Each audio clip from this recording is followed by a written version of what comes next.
paano magkaroon ng alarm pag na full charge na ang iyong cellphone. So ang gawin nyo lang is punta lang kayo sa Play Store at i-download nyo itong Full Battery Alarm 100%.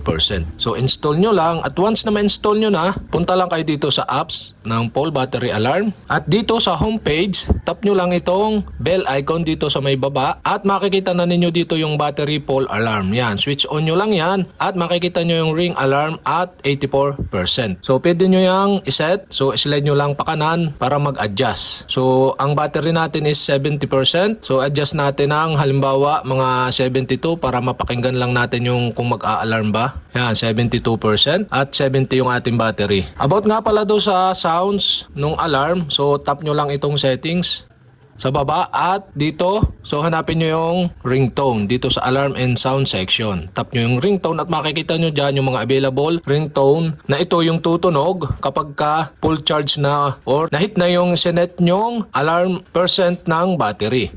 So try na natin i-charge. So sinet natin ng 72%. Charge na natin. Tingnan natin kung tutunog ba. Mabilis lang naman, fast charger naman. So ito 70%. Wait lang natin mag 72%.